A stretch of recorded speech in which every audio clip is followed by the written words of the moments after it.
Let's start geography YouTube channel में एक बार पुनः आपका हार्दिक स्वागत है। तो आज हम महासागरों की श्रृंखला शुरू कर रहे हैं।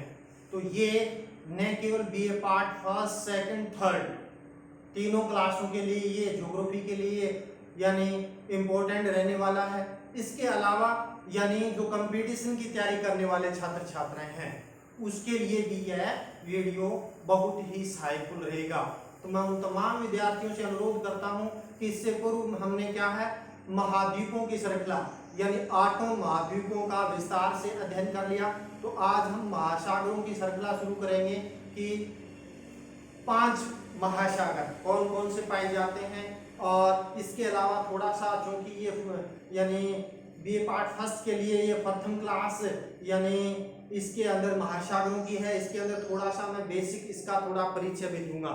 देखिए ग्लोब के अंदर यदि हम देखते हैं तो इसके अंदर यानी 5 महासागर मुख्य रूप से कौन से 3 महासागर जिसमें एक आ जाता है प्रशांत महासागर जो उत्तरी अमेरिका दक्षिणी अमेरिका ये यानी पूर्व के अंदर है। तो इसको तो पूर्वी प्रशांत महासागर यदि पृथ्वी को हम गोल करते हैं देखिए ये महासागर है उत्तरी अमेरिका दक्षिणी अमेरिका, इधर हम देखते हैं ऑस्ट्रेलिया और एशिया और ऊपर में देखते हैं आर्कटिक सागर, दक्षिण में अंटार्कटिका महाद्वीप के मध्य यानी सबसे बड़ा महासागर है प्रशांत महासागर। तो इसके अंदर यानी ये प्रशांत महासागर की ये पश्चिमी प्रशांत महासागर यानी हम ग्लोब को गोल यानी इसको मैप को गोल करेंगे तो यानी ये दोनों सिरे आपस में मिल जाएंगे जिस प्रकार ग्लोब में दर्शाया गया है। इसके बाद दूसरा महासागर यानी इस महासागर की हम स्थिति देखें तो त्रिभुजाकार शेप के अंदर ये मैंने महासागर है वो फैला हुआ है।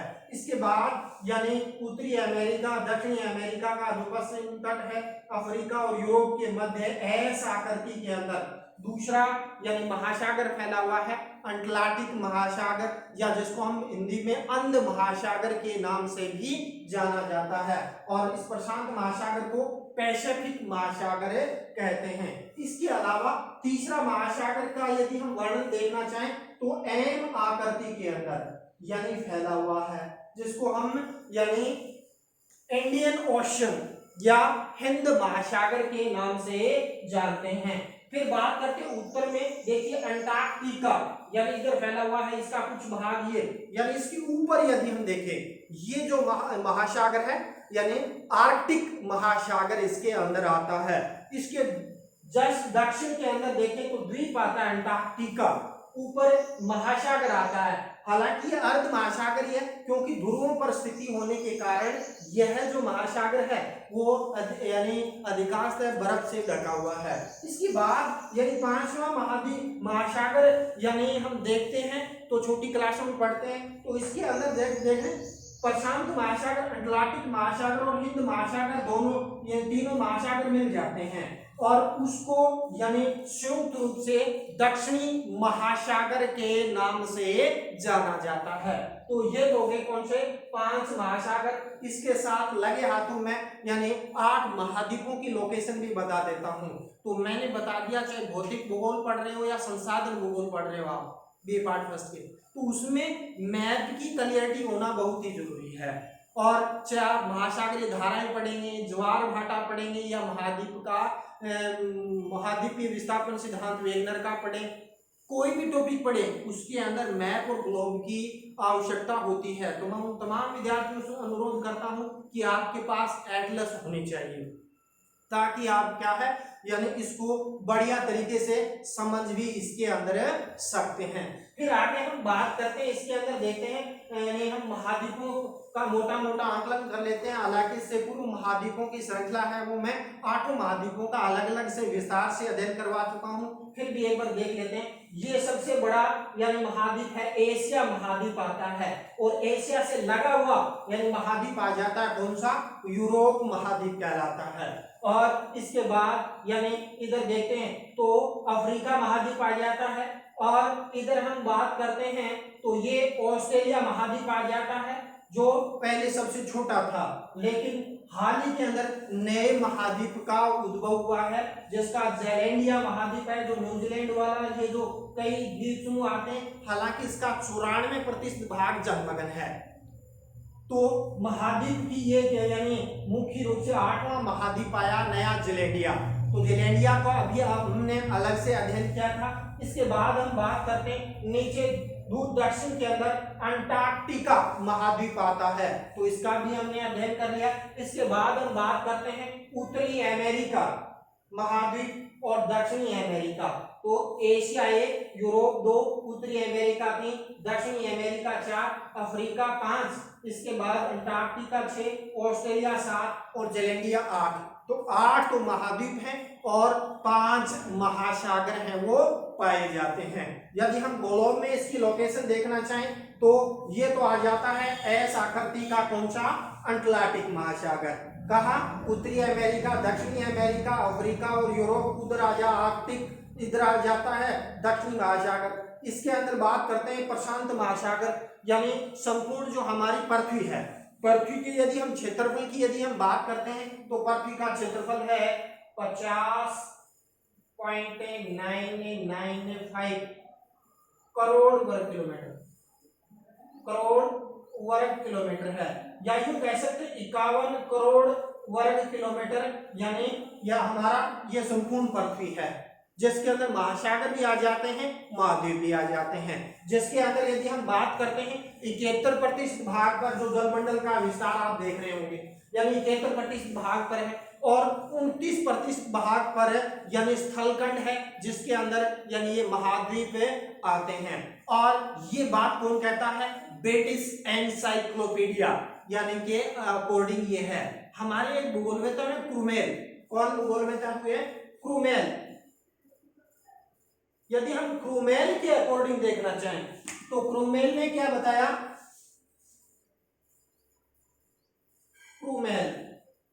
क्रूमेल ने बता दिया कि 70.8% भाग, 70.2% भाग पर तो है जलमंडल, और स्थलमंडल है 29.8% भाग पर। तो ये भी यूपीएससी एग्जाम के अंदर और रेलवे एग्जाम के अंदर ये प्रश्न पूछा गया है कि यानी ब्रिटिश एनसाइक्लोपीडिया के अनुसार यानी कितने प्रतिशत भूभाग पर जलमंडल और यानी स्थलमंडल पाया जाता है। तो यानी 29% भाग पर तो क्या है, यानी हम बात करते हैं तो महाद्वीप हैं, 71% भाग पर जलमंडल है। यदि फर्स्ट ग्रेड या केवीएस नवोदय विद्यालय के अकॉर्डिंग यानी भूगोलवेत्ता क्रूमेल के अनुसार पूछे तो 70.2% भाग पर महासागर है, 29.8% भाग पर है, यानी क्या महाद्वीप हैं वो पाए जाते हैं। फिर यदि हम बात करते हैं इसके अंदर यानी जो हमारा सबसे बड़ा महासागर है प्रशांत महासागर, जो 16.5 करोड़ वर्ग किलोमीटर क्षेत्रफल पर फैला हुआ है। और इसके अंदर यदि हम देखते हैं तो यानी उत्तरी अमेरिका, पूर्वी यानी दक्षिणी अमेरिका का ये तो कहलाता है इधर वाला पूर्वी प्रशांत महासागर। दूसरा इधर हम बात करते हैं एशिया आ जाता है, ऑस्ट्रेलिया आ जाता है और न्यूजीलैंडिया ये आ जाता है यानी पश्चिमी प्रशांत महासागर। तो इसका क्षेत्रफल यदि संपूर्ण पृथ्वी के क्षेत्रफल के लगभग कितने प्रतिशत भाग पर है, यानी 1/3 भाग पर, यानी यह महासागर है वो फैला हुआ है।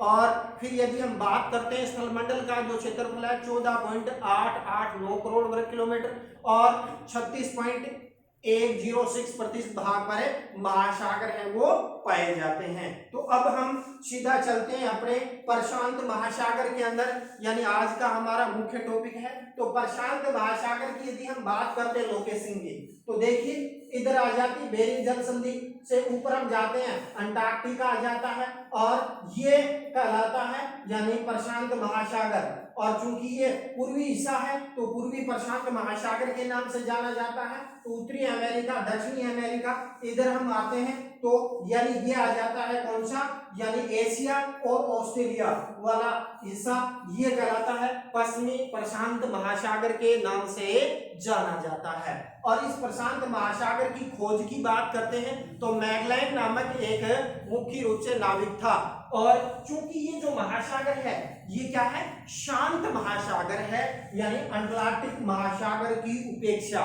यानी इसमें ज्यादा यानी ज्वार भाटा ज्वार यानी तीव्र गति से यानी नहीं चलता, और इसके अंदर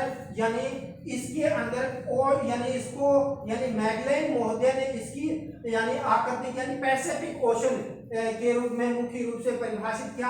और धीरे धीरे ये महासागर यदि हम इसके अंदर देखें तो ये यानी परेशिया नाम से उन्होंने संबोधित किया था मैगलेन ने, और परेशिया का मतलब होता है शांत, और इसका बाद में धीरे धीरे यानी यह प्रशांत महासागर या पैसिफिक ओशन के रूप में मुख्य रूप से क्या है जाना जाता है। फिर हम बात करते हैं इस महासागर की उत्पत्ति कैसे हुई। तो उत्पत्ति की यदि हम बात करते हैं तो वेगनर का महाद्वीपीय विस्थापन सिद्धांत के अकॉर्डिंग देखें तो उन्होंने क्या बताया कि पृथ्वी पर एक विशाल यानी स्थलपिंड था जिसका उसने नाम दे दिया पेंजिया, और पेंजिया के चारों ओर एक विशाल महासागर था पैंथाशाला। जब पेंजिया का विघटन हुआ, अंगारा लैंड गोंडवाना लैंड बना, और उसके बाद धीरे धीरे ये महाद्वीप बने। तो जो यानी किसके में फैला ये टेथिस सागर में फैला। तो टेथिस सागर धीरे धीरे सिकुड़ता गया, और जो अवशिष्ट भाग बचा उससे क्या है प्रशांत महासागर का क्या हुआ निर्माण हुआ। तो ये प्रश्न भी यानी अपने वेगनर का महाद्वीपीय सिद्धांत समझेंगे तो मैप की क्लियरिटी होना चाहिए कि महाद्वीपों का विस्थापन कैसे हुआ, कौन से बल लगे, कौन से किनारे किस भाग में यानी है उसके बारे में, यानी ये लोकेशन जरूरी है आपके लिए। तो इसलिए इस मैप की क्लियरिटी होना जरूरी है। तो इसकी उत्पत्ति टेथिस सागर का जो अवशिष्ट भाग बचा उससे इसका क्या हुआ निर्माण हुआ। फिर हम बात करते हैं जो प्रशांत महासागर है सबसे गहरा है सबसे विस्तृत महासागर है, और इसके हम यदि गहराई की बात करते हैं तो 14,000 फीट पाई जाती है। कितनी फीट पाई जाती है भाई? 14,000 फीट। एक दिन हो रहा है 14,000 फीट गहरा है औसत। और अधिकतम गहराई की बात करते हैं तो 35,400 फीट गहरा पाया जाता है, और यहाँ पर यानी विश्व का सबसे गहरा भाग मैरियाना गहरा तो 11,022 मीटर गहरा है, यानी इसी महासागर के अंदर है वो पाया जाता है। फिर यदि हम बात करते हैं इसकी आकृति, मैंने डिस्कस कर लिया कि त्रिभुजाकार शेप के अंदर इसको मिलाएंगे तो इसके अंदर अपने ग्लोब में इसकी स्थिति देखते हैं तो यह है प्रशांत महासागर, यानी ये देखो इस तरीके से ये इधर ऑस्ट्रेलिया आ जाता है, इधर ये क्या है एशिया वाला भाग। तो त्रिभुजाकार शेप के अंदर इसकी आकृति है वो फैली हुई है। जिस प्रकार अटलांटिक महासागर की आकृति कैसी है यानी एस आकृति की है, हिंद महासागर की ऐसी है एम आकृति की है। तो इसके अंदर यदि आप आगे बात करते हैं तो प्रशांत महासागर के अंदर यानी सबसे ज्यादा द्वीप 20,000 द्वीप इसके अंदर है वो पाए जाते हैं, और जिसके अंदर प्रमुख द्वीपों की यदि हम बात करते हैं तो इसके अंदर यानी क्यूराइल्स द्वीप आ जाता है, यानी ये सबसे बड़ा द्वीप की बात करते हैं तो ग्रीनलैंड आता है। यानी सबसे बड़ा द्वीप क्या है यानी कोई स्थलखंड जिसके चारों ओर जल हो वो क्या हो गया द्वीप। प्रायद्वीप क्या है जिसके तीनों ओर जल, जैसे भारत की स्थिति प्रायद्वीप है ना, तीनों ओर जल है तो प्रायद्वीप कहलाता। और महाद्वीप वो यानी जिसका क्षेत्रफल यानी काफी बड़ा होता है, यानी यूं कहें कि लगभग 10 लाख वर्ग किलोमीटर क्षेत्र से यानी जिसका अधिक क्षेत्रफल हो, एक निश्चित प्राकृतिक सीमा आबाद किए हुए हो। तो इसके अंदर जैसे क्यूराइल्स द्वीप है, इसके अलावा ये जापान है तो जापान द्वीप भी इसके अंदर आता है। ये इधर फिलीपींस आ जाता है, फिलीपींस द्वीप भी इसके अंदर आता है। इसके पास ही ये आ जाता है इंडोनेशिया द्वीप आ जाता है। इसके बाद यदि हम बात करते हैं तो यानी इसके पास ही यानी इधर हवाई द्वीप आ जाता है। इसके बाद हम बात करते हैं ये इधर किरिबाती द्वीप आ जाता है और मार्कोनिया द्वीप आ जाता है, और यानी पलामू द्वीप आ जाता है। असंख्य मात्रा में द्वीप इसके अंदर है वो पाए जाते हैं। मैरियाना द्वीप, हवाई द्वीप, किरिबाती द्वीप बड़ा चर्चित है क्योंकि धीरे धीरे ये समुद्र के अंदर जलमग्न हो रहा है, और इस पर यानी पिछले एग्जामों में 1-2 एग्जामों में इससे संबंधित है वो प्रश्न है वो पूछे भी गए हैं। तो 20,000 द्वीप पाए जाते हैं और सबसे ज्यादा द्वीप इसी महासागर के अंदर पाए जाते हैं। फिर यदि हम बात करते हैं यानी ये जो महासागर है, महासागर यानी अनेक लोगों को खाद्यान्न प्रदान करता है, चाहे वो मत्स्य के रूप में हो या विभिन्न प्रकार की वनस्पति हो या यानी असंख्य जीव जंतुओं का आवासित क्षेत्र है। और हमारे यानी मुख्य रूप से क्या है, वर्षा का एक महत्वपूर्ण फैक्टर है। कई धाराएं चलती है, गर्म धाराएं विषुवत रेखा से उत्पन्न होती है और जो गर्म धाराएं ध्रुवीय क्षेत्रों से मुख्य रूप से क्या है, इसके अंदर आती है। अब हम बात करते हैं इसके अंदर सीमांत सागर हैं वो कौन कौन से पाए जाते हैं। तो देखिए ये इधर आ जाता है बेरिंग जल संधि, तो ये कहलाता है कौन सा, बेरिंग सागर। इस साइड में भी है बेरिंग सागर, देखें तो यानी ये बेरिंग क्यों, ये दोनों आपस में, तो बेरिंग सागर आ जाता है इधर यानी अलास्का से जस्ट नीचे बेरिंग सागर आ जाता है। इसके बाद यानी आते हैं ओखोस्टा सागर, तो यानी कमचटका प्रायद्वीप के दक्षिण के अंदर यानी ये देखें तो ये आ जाता है कौन सा, ओखोस्टक सागर के नाम से क्या है, जाना जाता है। इसके बाद जस्ट इससे नीचे आ जाते हैं तो जापान द्वीप के समीप यानी सागर क्या होता है, यानी सीमांत सागर, यानी ऐसा सागर जो स्थलाभ यानी एक दो से स्थलाभाग से गिरा हुआ हो, यानी जो मुख्य सागर से थोड़ा सा यानी स्तंभभाग की तरफ मुख्य रूप से निकला हुआ होता है। जैसे हम देखें ओखोस्टक सागर यानी ये स्तंभ गिरा हुआ है, तो ये ओखोस्टक सागर। इधर हम बात करते हैं जापान सागर, इसके अंदर आ जाता है। इधर हम बात करते हैं चीन से जस्ट नीचे यानी पीला सागर, पित्त सागर आ जाता है। और इससे थोड़ा सा नीचे आते हैं, इसी का ही भाग है ये पूर्वी चीन सागर, भी इसी के अंदर आ जाता है। जस्ट इससे नीचे यदि हम आएंगे तो यानी दक्षिणी चीन सागर इसके अंदर आ जाता है। इसके बाद ये यानी जावा द्वीप के पास यानी जावा सागर इसके अंदर आ जाता है। इसके बाद हम बात करते हैं और ये आ जाता है कौन सा, कोरल सागर, यानी जो ये पापा न्यू गिनी के दक्षिण के अंदर और ये जिनेडिया के उत्तर के अंदर ऑस्ट्रेलिया के पास यानी कोरल सागर आ जाता है। और कोरल यानी मुख्य रूप से यह प्रवाल जीव के अस्थिपंजर से बनी भित्ति है उसके पास में स्थित है, कोरल इसके नाम पर पड़ गया, इसका कोरल सागर पड़ गया। इधर हम बात करते हैं यानी बेरिंग सागर हो गया।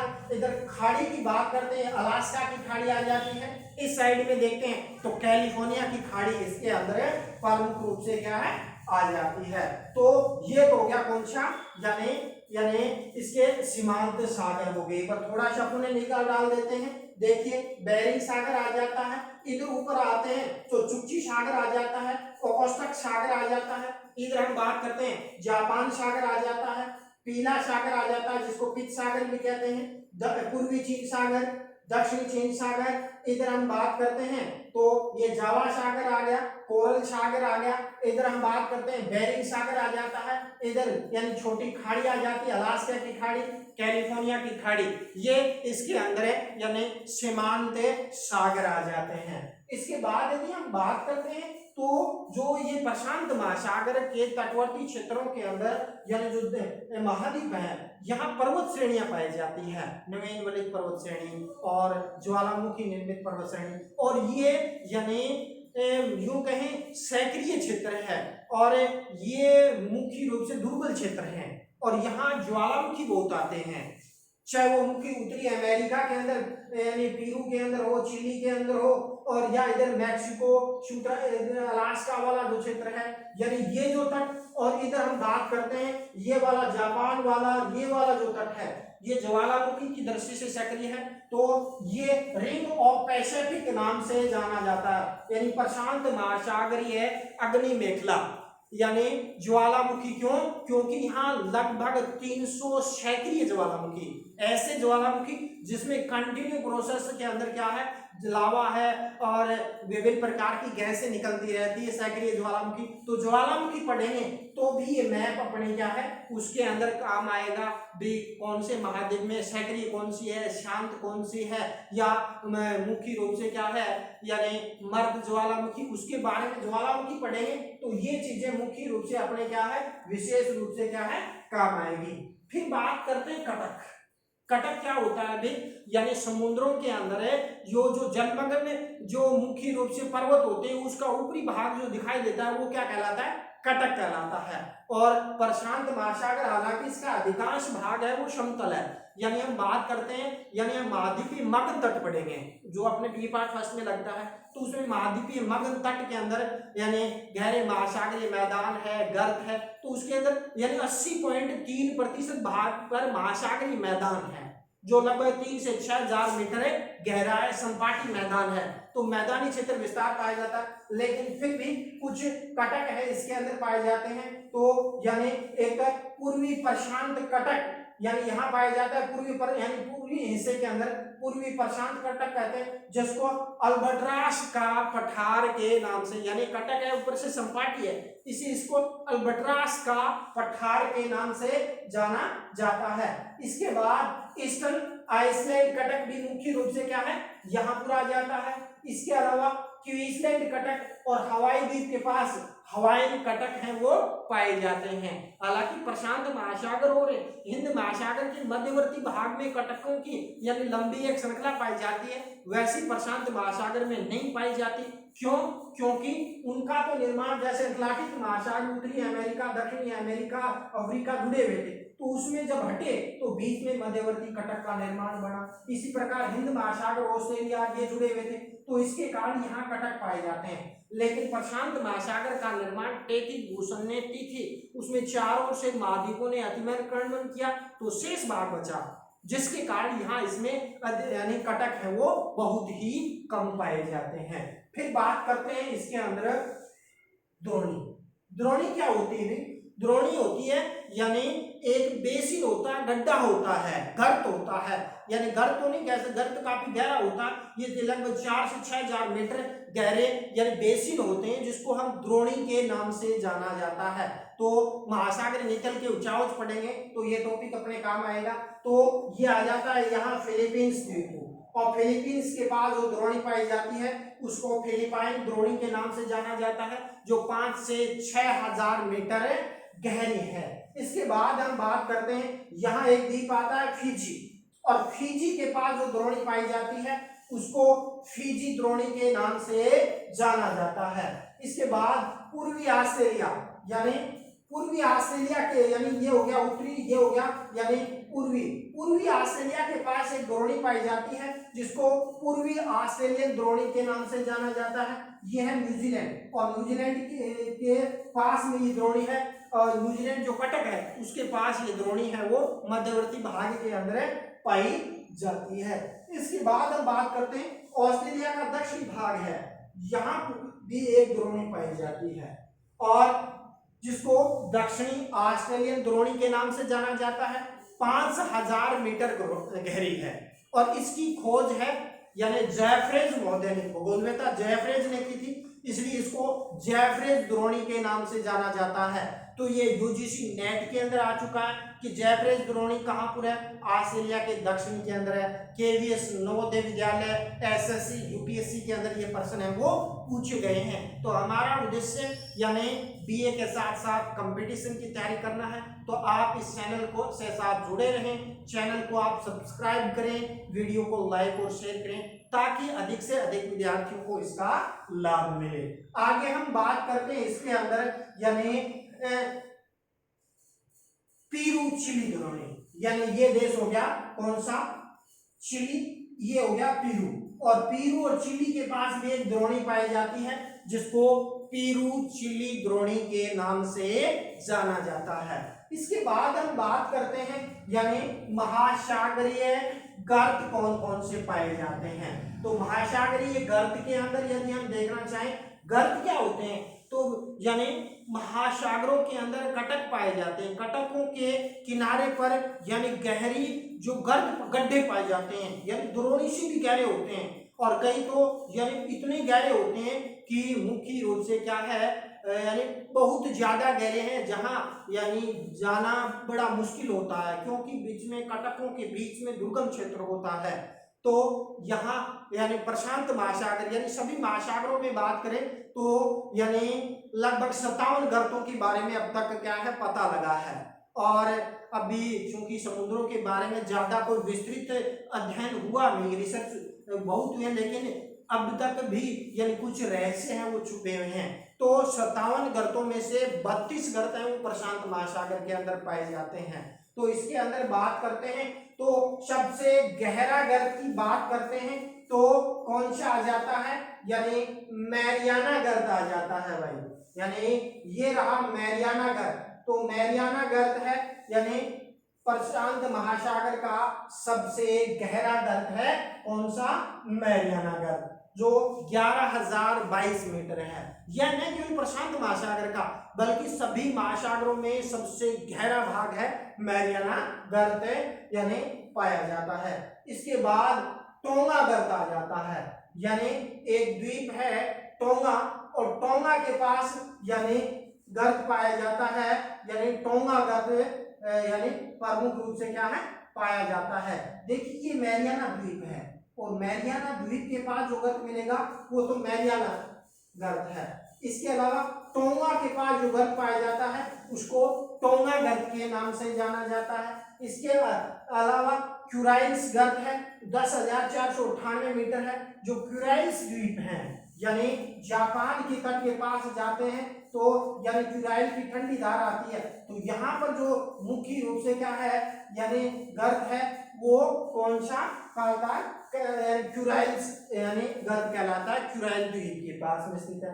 फिर फिलीपींस द्वीप है, यानी ये रहा फिलीपींस इंडोनेशिया के पास में, और फिलीपींस के पास जो गर्त पाया जाता है इसको फिलीपींस गर्त कहते हैं, तो 10,475 मीटर गहरा है। इसके बाद हम बात करते हैं कर्माडे गर्त 10,047 मीटर है। इसके बाद पीरुचिली बेसिन के पास एक गर्त पाया जाता है जो 8,025 मीटर गहरा है, जिसको पीरुचिली गर्त के नाम से जाना जाता है।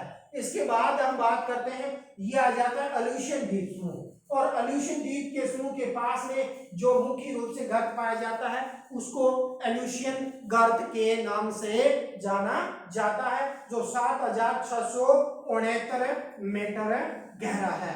इसके अलावा जो मध्य अमेरिका है, मध्य अमेरिका के अंदर जो गर्त पाया जाता है जिसको मध्य अमेरिकन गर्त कहते हैं, और जो 6,552 मीटर गहरा है। इसके अलावा यदि हम बात करना चाहें रिक्यू गर्त, रिक्यू द्वीप समूह के पास गर्त 6,395 मीटर गहरा है। तो इस प्रकार आज हमने क्या है प्रशांत महासागर का क्षेत्रफल कितना है, प्रशांत महासागर में प्रमुख द्वीप समूह, प्रमुख द्रोणियां, प्रमुख गर्त, प्रमुख सीमांत सागर और इसकी कौन कौन सी तटवर्ती सीमा है, इसका बेसिक परिचय देखा है। जब क्लास लगेगी तो उसको बारीकी से एटलस के माध्यम से, मैप के माध्यम से, बड़े ग्लोब के माध्यम से हम इसका क्या है यानी विस्तार से अध्ययन करेंगे। इसके अलावा जो टॉपिक आएंगे जैसे महासागरीय धाराएं आएंगी, तो धाराएं जैसे